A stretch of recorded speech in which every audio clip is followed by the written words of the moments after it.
Eu quero ler um texto para vocês que está em Salmo 68:11. O Senhor deu a palavra, grande é o exército das mulheres que anunciam as boas novas. Fazer história não exige necessariamente um trono ou uma coroa. Na Bíblia, fazer história exigiu muitas vezes coragem para falar quando o mundo esperava o silêncio. Hoje vamos olhar para as mulheres que romperam barreiras e fizeram história. Quero chamar a nossa irmã Paula para falar para vocês de duas grandes mulheres da Bíblia.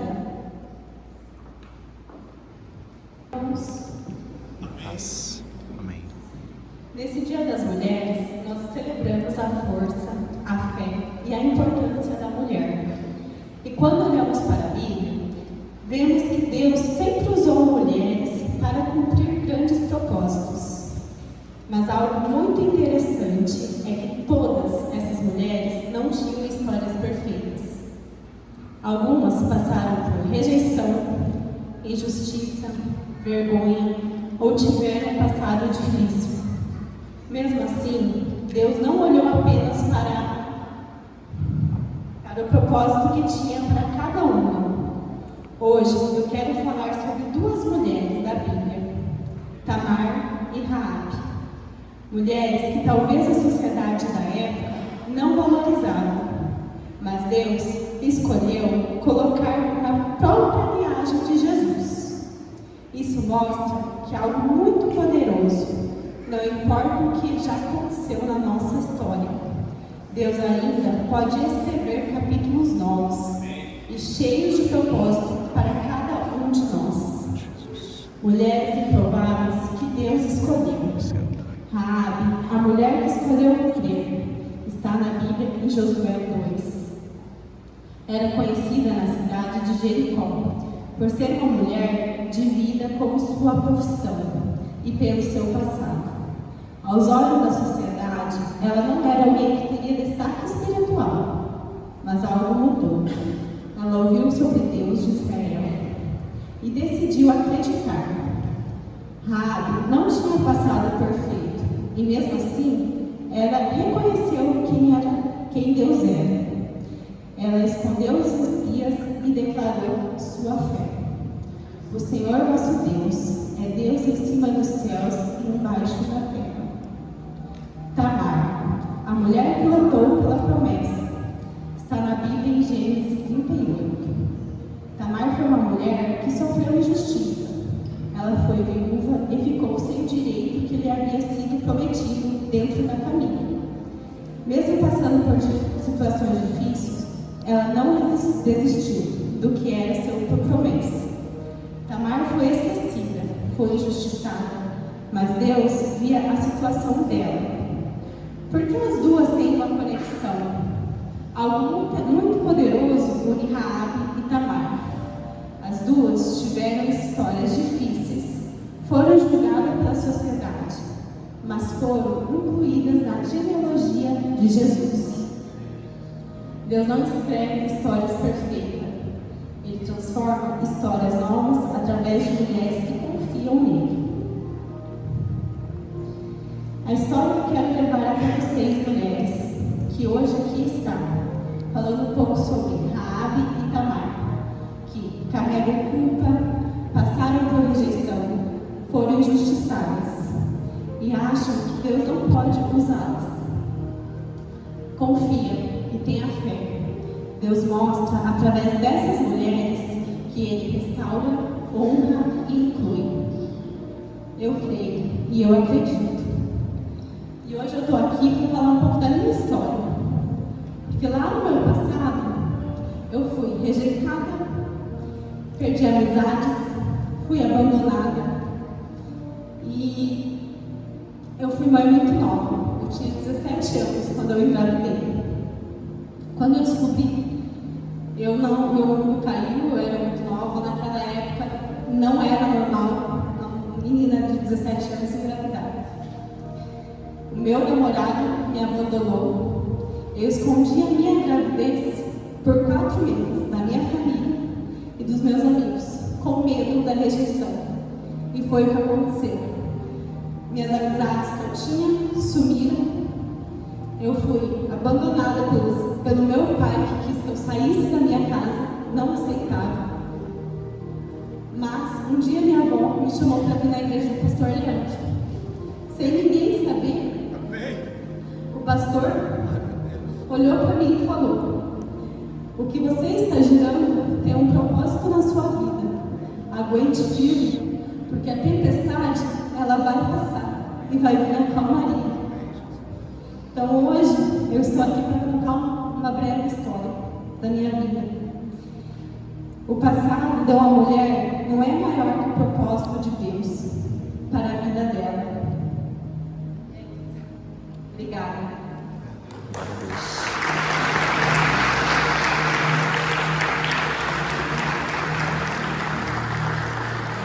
Igreja, paz esteja convosco. Amém.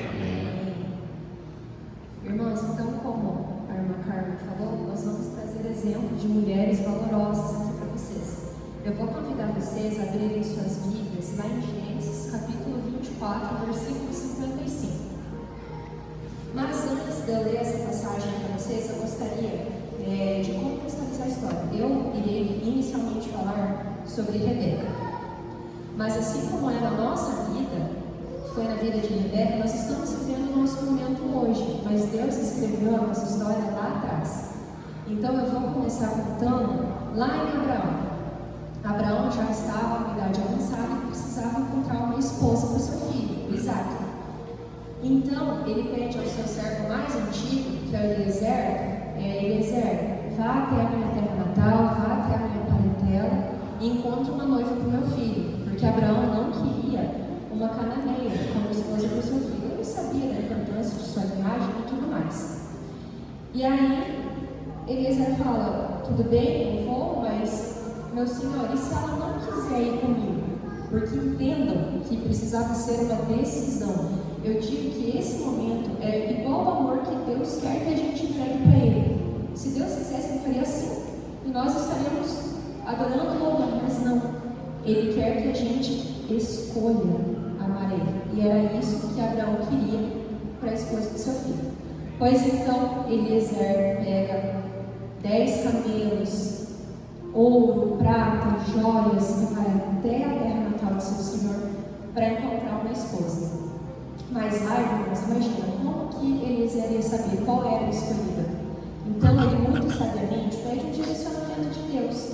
Ele fala: Senhor, seja bondoso com o meu senhor Abraão e me ajuda a encontrar uma esposa adequada para o meu senhor Isaac. E aí ele pede um sinal. E o sinal era que ele fosse pedir água para uma donzela, e essa água, sem que ele pedisse, ela daria água também para os camelos. E o Senhor faz tudo da maneira correta. Eliezer chega na terra natal de Abraão no início da tarde, que é o horário em que as mulheres iam pegar água no poço. E aí, quando Eliezer se assenta, quem que aparece? Rebeca. E aí ele pede para ela um pouco de água, e ela prontamente oferece a água para ele sem que ele pedisse. Ela fala: olha, meu senhor, tome a água, e assim que você terminar de tomar água, eu darei água aos seus camelos. E aí Eliezer entendeu que ela era escolhida. E aqui a gente já tira algumas lições que Rebeca deixa para a gente de servidão, de hospitalidade, de empatia, porque Rebeca não precisava fazer nada disso, mas ela tinha um coração bondoso. E Eliezer percebeu que então ele estava no caminho correto. E aí ele pede pouso, e ela fala: não, nós temos pouso, eu tenho palha para você, tenho palha também para os seus camelos, vamos lá. Chegando em casa, Eliezer nem perde tempo, ele já conta para o irmão da Rebeca, o Labão, para a mãe dela, desde a história de Abraão até o direcionamento que ele pediu para Deus e que a Rebeca cumpriu todos os pré-requisitos. E aí eles entendem que aquilo era divino, e Rebeca também entendeu, porque ela era uma mulher posicionada. E aí, eles falam: ok, Eliezer, você pode levar a Rebeca casar com Isaac. Mas deixa ele ficar aqui conosco por mais uns dias, pelo menos uns 10 dias. Porque assim, irmãos, vamos entender que Rebeca, sendo uma mulher hospitaleira, empática, ela era uma pessoa a quem eles gostavam de estar juntos, era família. E eles sabiam que naquela época a comunicação era totalmente diferente. Se ela fosse para Isaac, tudo era longe, a comunicação entre eles iria acabar. Então eles queriam mais uns dias. E aí Eliezer fala, não tem como. Eu estou no caminho certo, o Senhor vai me abençoando, eu preciso voltar. E eles falam, ok, então vamos perguntar a Rebeca o que ela acha disso. E então vamos ler aqui as passagens, lá em Gênesis 24, 55.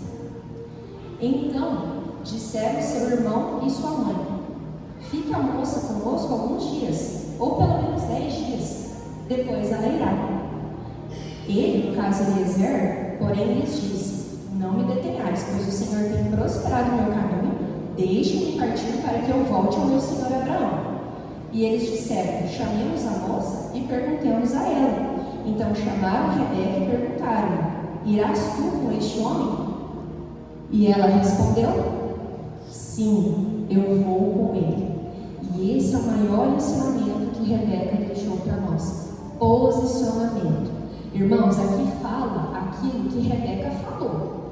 Mas eu não tenho dúvidas de que um monte de sentimento deve ter tomado conta dela no momento também. Apesar dela ter se posicionado, não pensem que ela não sentiu medo. Medo do desconhecido, medo de abandonar sua família, de ir para um lugar, conhecer um homem que ela não conhecia. Ela não sabia se agradar a ele, se agradar a família de Abraão. Ela não sabia, mas ela foi, porque era o certo. Então é isso que a gente tem que tomar de exemplo. Não são histórias perfeitas, como a Paula muito bem disse.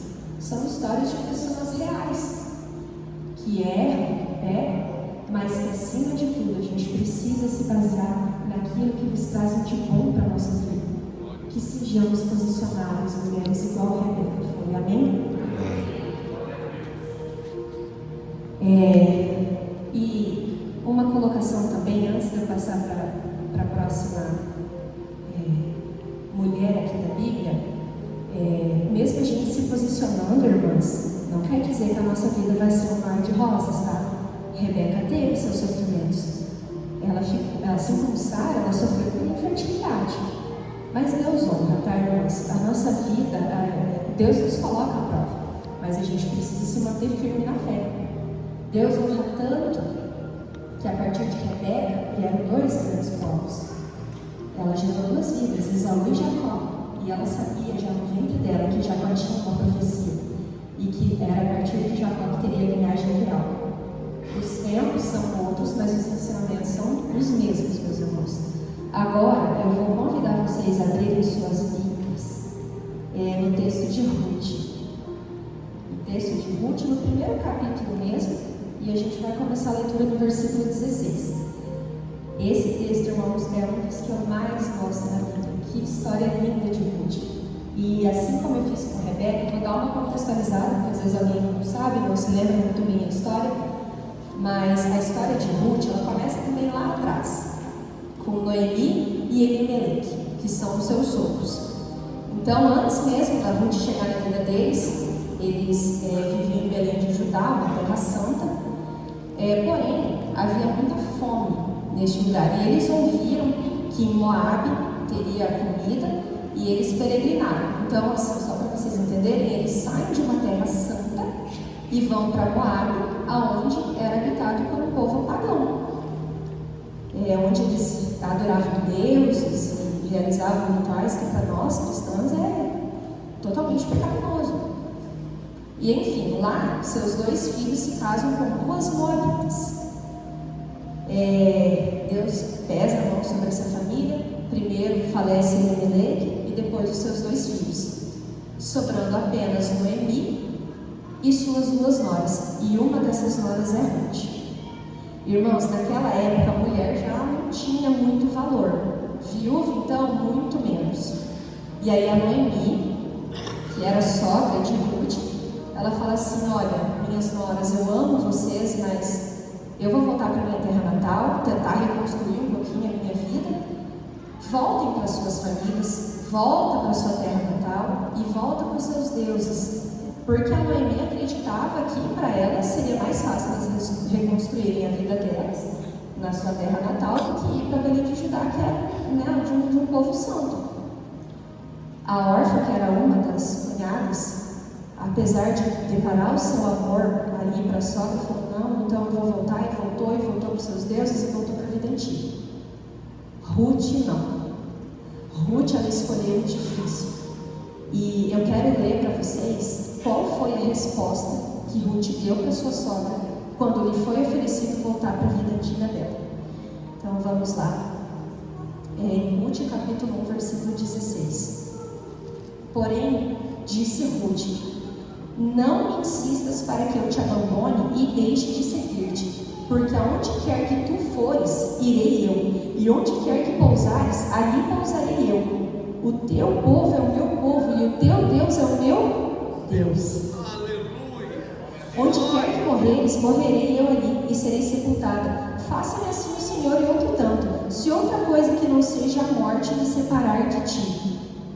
Irmãos, entendam que aqui não é que Ruth está declarando fidelidade à sua sogra, é ao Deus da sogra dela, que é o nosso Deus. Amém. A Ruth, ela abandonou a vida antiga dela. E é isso que a gente precisa fazer. Pois muito bem, depois de uma resposta linda dessa, a sogra nem discutiu mais e elas foram para Belém de Judá.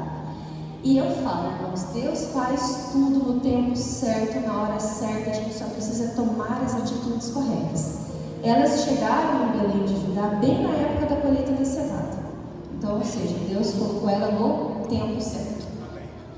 E Deus não só colocou ela no tempo certo, como colocou ela no local certo. Porque Ruth, ela não foi só um exemplo de fidelidade.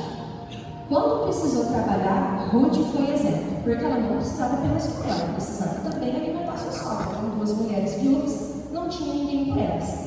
E eis que ela começa a trabalhar arduamente nas terras de Boaz. Boaz, ele era um homem muito rico, muito poderoso, mas acima de tudo ele era muito íntegro. E a Ruth, ela trabalhou de uma maneira tão exemplar, tão vigorosamente, que ela chamou a atenção de Boaz. Ele acabou, a Bíblia traz um trecho ali de que seus olhos se voltaram para Ruth por esse fato. E Boaz, na antiga lei judaica, se você é uma mulher viúva e você não gerou nenhum filho, você poderia se casar com um parente próximo. E eis que Boaz nada mais era do que parente de Elimelec. Ou seja, eles poderiam se casar. Mas Boaz não era uma obrigação, tá? Boaz poderia fazer isso se ele quisesse, mas como eu falei, ele era um homem íntegro, tão íntegro, que um outro parente tinha preferência. Aí ele foi para esse parente e falou: olha, você tem preferência, você quer se casar? Ele falou: não. Isso pode prejudicar uma herança caso você. Pois Boaz honrou essa lei judaica e Ruth se casa com esse homem maravilhoso. E Deus, apesar de toda a dificuldade que Ruth passou, Ele abençoou a vida dela. Ela deu luz ao filho, esse que foi pai de Jessé, que é pai de ninguém mais nem menos do que o nosso rei Davi. Ou seja, Deus pega uma moabita viúva e coloca na linhagem real de Davi, que depois vai nos trazer Jesus Cristo. Irmãos, nós precisamos ser posicionados com Deus. E essas histórias que nós estamos trazendo, que eu trouxe aqui para vocês, né, Ruth e Rebeca, elas são do Antigo Testamento. Com a vinda de Jesus, nós temos uma nova aliança e Jesus, ele nos fala o que a gente precisa fazer para alcançar a vida eterna. Né? Está tudo aqui, é só a gente ler e fazer o que é correto.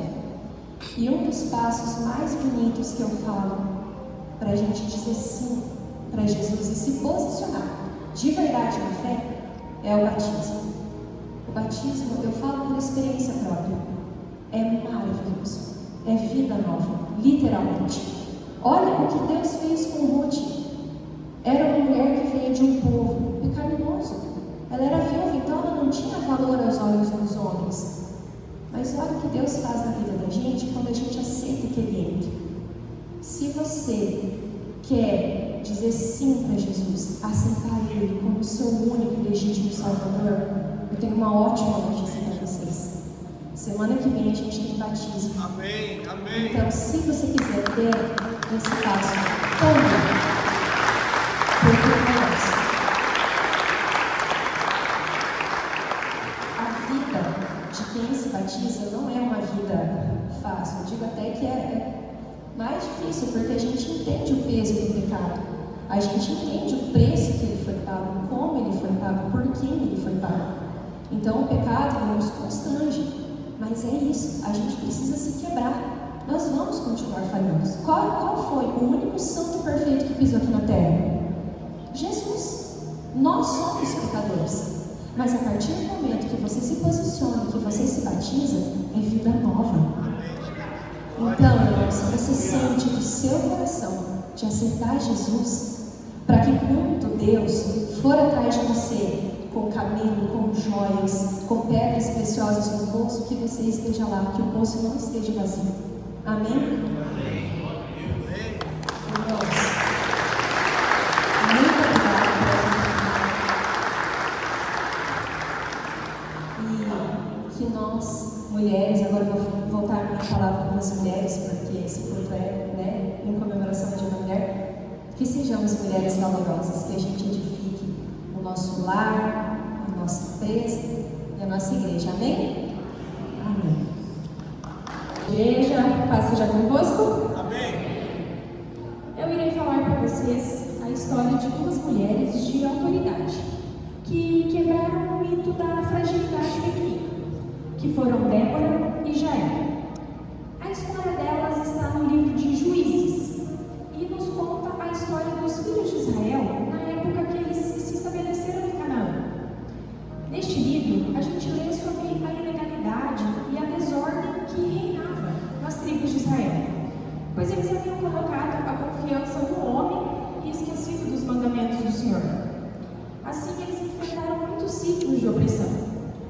Sempre que eles se arrependiam, Deus levantava juízes para que pudessem guiar espiritualmente esse povo e administrar a justiça. Foi nesse cenário de fragilidade e de domínio inimigo que Débora ela se destacou como a única mulher entre os juízes de Israel. A Bíblia nos apresenta Débora como sendo juíza, profetisa e também esposa de Lapidote. Uma mulher com inúmeras funções, como a maioria de nós aqui hoje, mas que com personalidade e com fé ela não se deixou abater em um cenário tão improvável como o que eles viviam. O livro relata que Débora julgava debaixo de uma palmeira, chamada Palmeira de Débora. Ali o povo buscava ela para conselhos, justiça e direção espiritual. Naquele tempo, Israel era oprimido por Jabim, que era o rei de Canaã. E eles possuíam um exército liderado por Císera. Um exército muito forte, um exército que possuía 900 carros de ferro, ou seja, eram carruagens de guerra, e o exército de Israel nada. Então, era humanamente impossível que o exército de Israel vencesse. Mas Débora pediu para que Baraque, que era o general de Israel, chamasse 10.000 homens para lutar. Porque Deus havia dado a visão para ela de que eles iriam ter a vitória. Mas Baraque, ele hesitou. No versículo 8 e 9, nós podemos ver: Baraque diz a ela: se você for comigo, eu irei. Se não for, não irei. E respondeu Débora: está bem, irei com você. Mas saiba que por causa do seu modo de agir, a honra não será sua, porque o Senhor entregará Císera nas mãos de uma mulher. O Senhor deu aos israelitas a vitória, assim como havia prometido. Mas Císera fugiu, o comandante do exército de Canaã. Ele fugiu a pé e procurou abrigo em uma tenda, a tenda de Jael.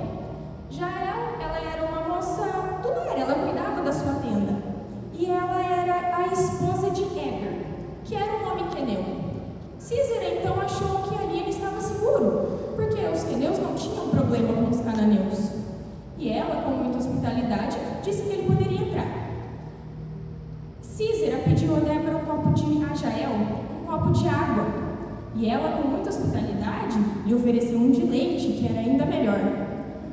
Então, após tomar o leite, ele muito cansado, ele pediu para que Jael cuidasse da porta da tenda para ele descansar. Ela deu um cobertor a ele e ele dormiu. Teve um sono muito profundo.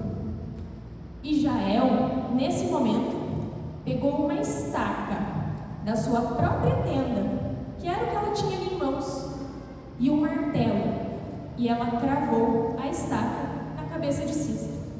Ela o matou. Então, depois, ela foi ao encontro de Baraque e disse que Císera estava morto.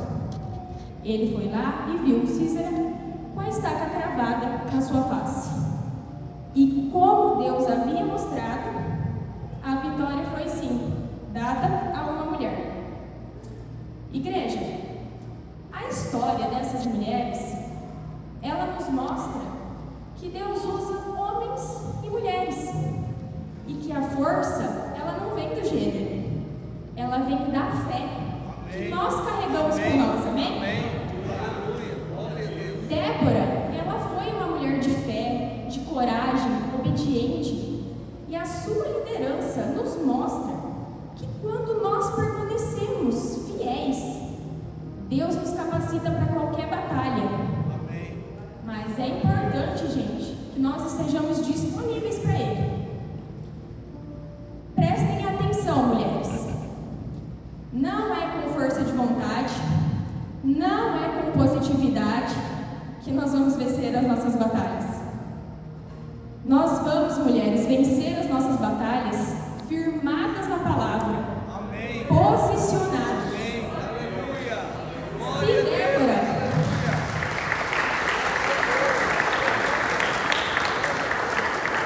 Se Débora não tivesse se posicionado lá atrás, o povo de Israel teria perecido. Agora me diz, se você, mulher, não se posicionar, quem vai perecer? Seu esposo? Seus filhos? Seu ministério? Já Jael, ela era uma mulher completamente diferente de Débora, mas ela carregava nela a essência de Deus. E Deus tem um propósito para cada uma de nós. Talvez, mulheres, vocês estejam esperando um lugar como o de Débora, de mais visibilidade, de mais honra, mas talvez Deus te chamou para ser Jael, aquela que ama o secreto, mas que não deixa a sua fé, que é posicionada.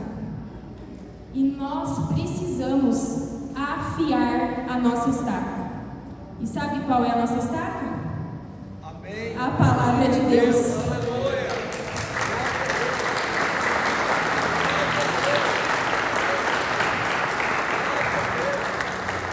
E é assim, posicionadas e afiadas na palavra de Deus, que nenhum inimigo vai ter poder na nossa tenda, na nossa vida. Amém, igreja?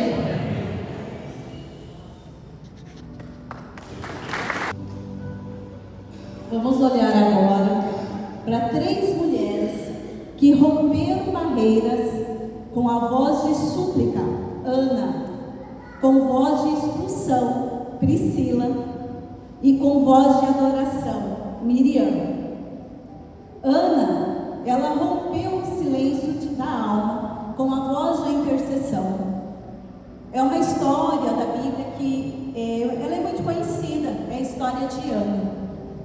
Ana vivia em um ambiente de opressão emocional. Penina a provocava o tempo todo. Era liderada por um sacerdote que não a discernia espiritual. Por muito tempo, Ana chorou em silêncio. Mas houve um dia que ela decidiu que seu lamento se tornaria uma petição. Está em 1 Samuel 1, 10, 11.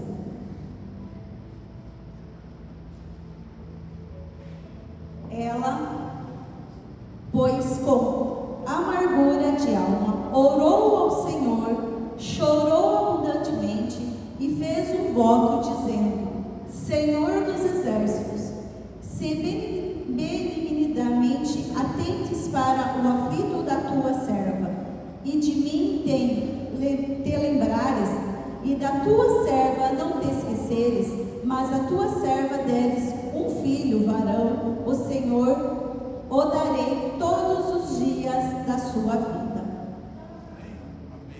Irmãos, a história de Ana é uma história que eu me identifico muito, porque pela medicina eu não podia gerar, mas o meu coração tinha vontade de ser mãe, eu tinha vontade de ser mãe.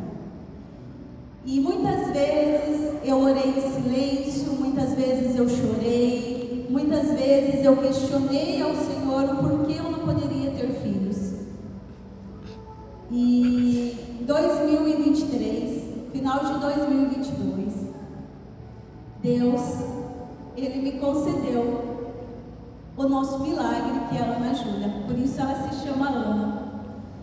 Então, assim, muitas coisas a gente não vai vencer na nossa força, muitas coisas a gente vai vencer na oração, na intercessão. Amém. Glória a Deus. Quem sabe para os olhos de algumas pessoas, você seja chamado, às vezes você te chame de louca, te chame às vezes de uma pessoa que é obcecada por igreja, obcecada pela palavra de Deus, obcecada por oração. Mas você sabe, no íntimo do seu coração, Aleluia. o que Deus está fazendo. Amém. Qual é a transformação? Amém. Então, eu falo para as mulheres que estão aqui hoje, comece a fazer a sua história no secreto, com intimidade com Deus, porque Deus vai te honrar. Pode ter certeza que Deus vai te honrar. Quando você para de reclamar com as pessoas e começa a articular as dores diante do altar, o milagre nasce. Ana deu à luz a Samuel, o profeta que estabeleceu a monarquia em Israel. O silêncio rompido de uma mulher mudou o destino de uma nação. Já no Novo Testamento, nós temos Priscila.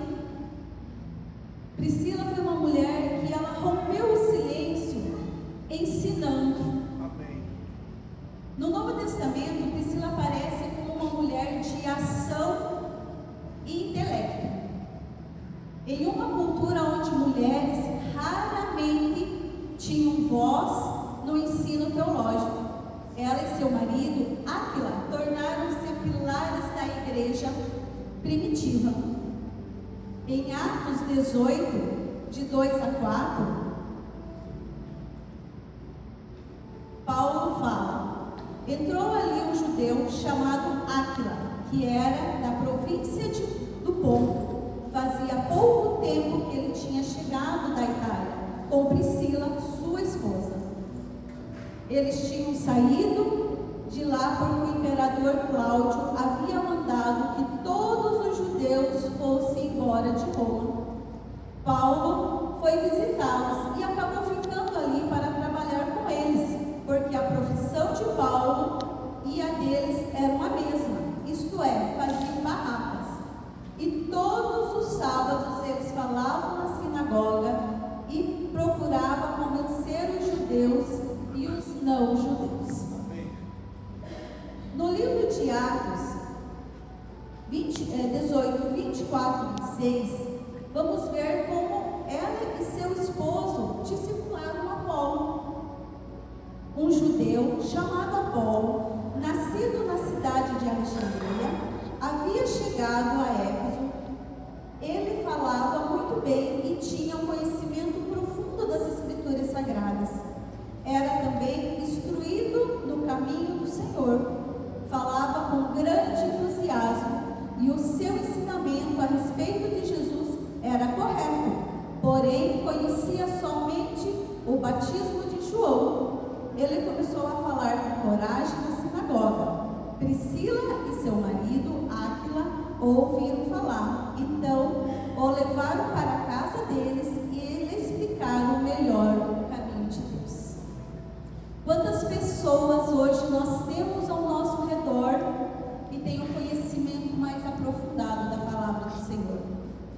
muitas vezes a gente não ouve, ou muitas vezes a gente não dá valor para aquilo ali.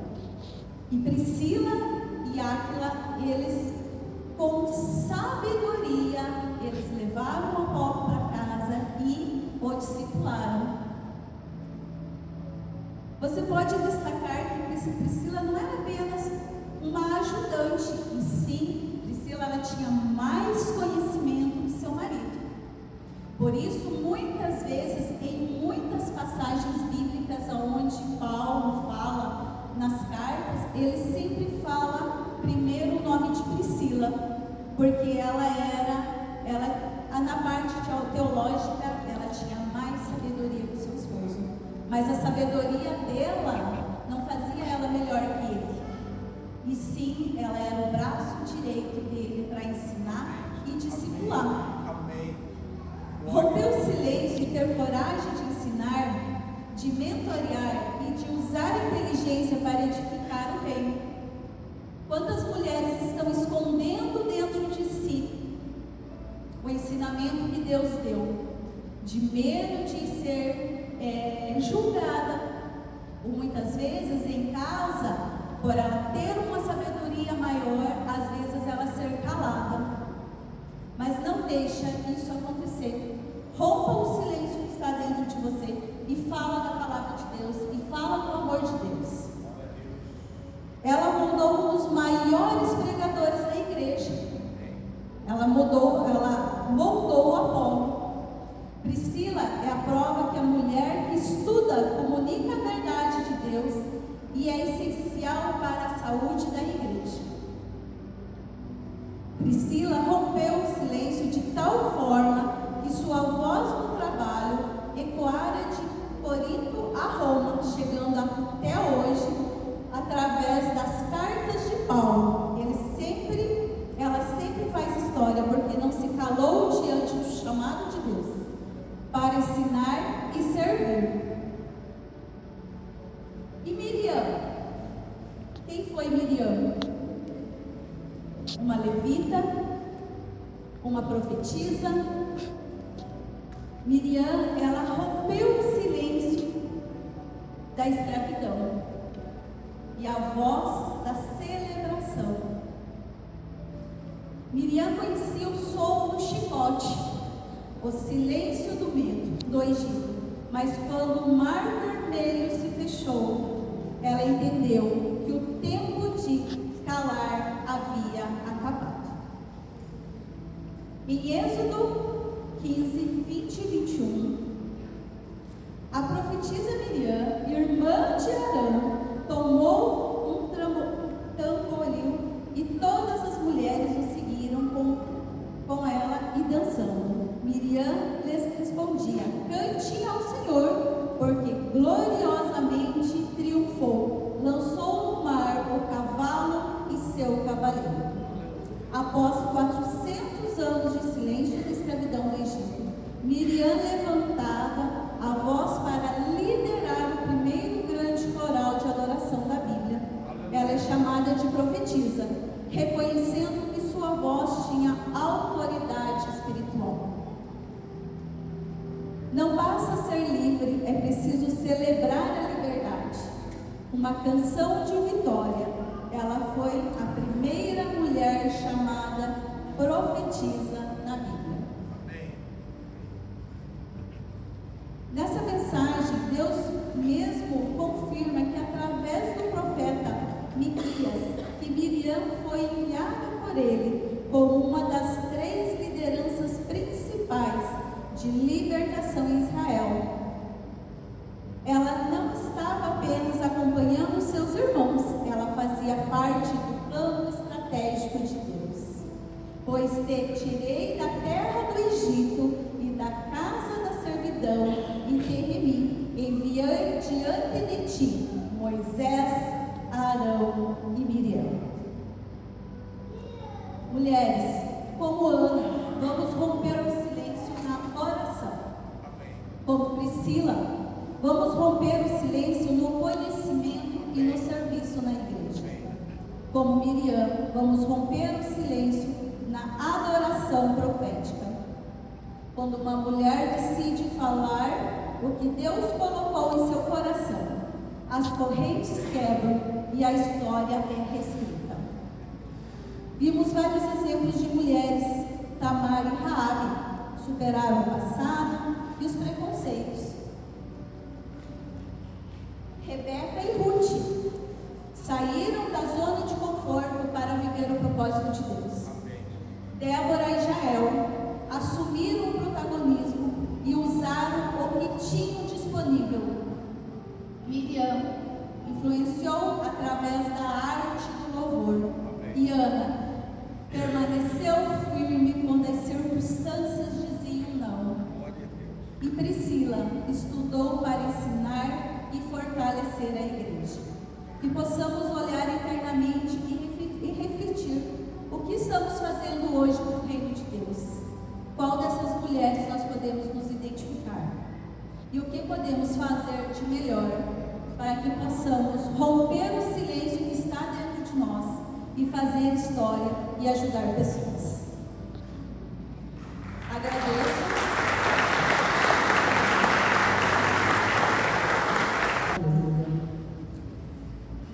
Meus amados irmãos, minhas amadas irmãs, vocês viram aqui hoje a história de 9 mulheres.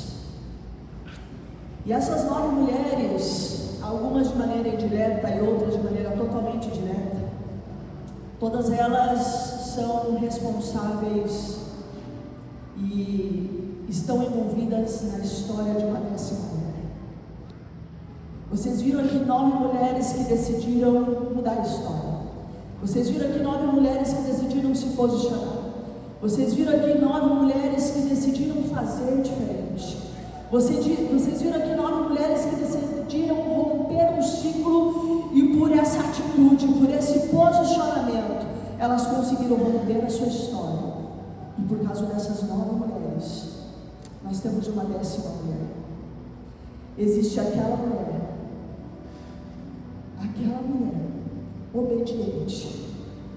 obediente à voz do Senhor.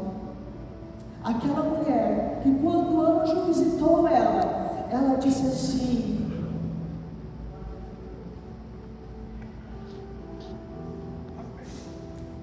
eis-me aqui, cumpre em mim o seu propósito, eu estou à sua disposição, o meu corpo está à sua disposição, que se gere no meu ventre o seu filho. Existe uma 10ª mulher, essa mulher se chama Maria. Maria se posicionou, ela foi obediente e ela disse: eu estou aqui, usa a minha vida. E por causa de Maria, nós tivemos o privilégio, a oportunidade de ter o nosso Senhor presente no nosso meio. E por causa de Maria se levantaram outras mulheres. Nós vamos ver o serviço de Marta, nós vamos ver o coração generoso e grato de Maria, irmã de Marta. Nós vamos ver o coração de Maria Madalena, que por nenhum minuto ela abandonou o Senhor Jesus, ela seguiu ele até nos pés da cruz. Nós vamos ver Joana tirando dinheiro do seu bolso e sustentando o ministério de Cristo. Nós temos muitos homens que romperam. Nós temos muitos homens que marcaram a história. E nós falamos em muitos domingos aqui sobre muitos homens. Mas hoje é o dia especial da mulher. E nós queremos lembrar para essa casa que a mulher, ela pode sim curar, salvar, libertar. Ela pode salvar a sua casa. Quando ela se posiciona, quando ela toma uma atitude, quando ela decide fazer diferente, essa mulher, ela leva a salvação para dentro da sua casa. A salvação, mulher, do seu lar está nas suas mãos. A salvação do seu casamento está nas suas mãos. A salvação dos seus filhos está nas suas mãos. A salvação dessa geração está nas suas mãos. Nós precisamos de mais mulheres que digam sim. Nós precisamos de homens que digam sim. Nós precisamos de mulheres como essas irmãs que estão aqui, Nós precisamos de mulheres como Carmen, como Paula, como Rosângela, como Vilma, como Gabriela, como Alessandra, que dizem: eis-me aqui, é para fazer, eu vou. Em nenhum momento elas disseram não. Em nenhum momento elas recuaram. Em nenhum momento elas disseram assim: eu não tenho condições, eu não tenho competência, eu não sei fazer. Mas elas disseram: eis-me aqui, usa-me, Espírito Santo. E essa foi a oração dessa semana sobre a vida dessas mulheres, para que o Espírito Santo usasse a vida delas, para transmitir a palavra do céu para a sua vida. E o convite dessa noite é: você está disposto? Você está disposta a se posicionar? Quem aqui deseja se posicionar no reino? Quem aqui deseja sair de cima do muro, sair dessa vida fria, dessa vida morna e se posicionar diante do Senhor e falar: Senhor, eis-me aqui, usa a minha vida. Temos homens, mulheres, jovens, adolescentes dispostos a se posicionar nessa noite? Levanta a sua mão. Você quer sair do raso? Você quer sair desse relacionamento frio com o Espírito Santo? Você quer sair dessa vida morninha no seu relacionamento com Deus e você quer se posicionar? O altar está à sua disposição. Venha até aqui. Você que quer sair do raso, você que quer se posicionar, você que quer fazer diferente, você que quer falar como Maria falou, como Ruth falou: sim, eu vou. Como Rebeca falou: sim, eu vou. Glória a Deus, aleluia. Glória a Deus. Você quer se posicionar? Você quer sair do superficial no seu relacionamento com Deus? Você quer ser usada para romper as barreiras que ainda precisam ser rompidas na sua casa? Levante-se, igreja. Levante-se, igreja. Venha até o altar. Homens, mulheres, jovens, adolescentes, esse é o culto da família. Você quer romper? Venha até o altar. Venha até o altar que nós vamos orar essa noite. Eu vou pedir para que as líderes dessa noite, a Rosângela, a Vilma, essas 4 mulheres que estão aqui, elas estão no comando dessa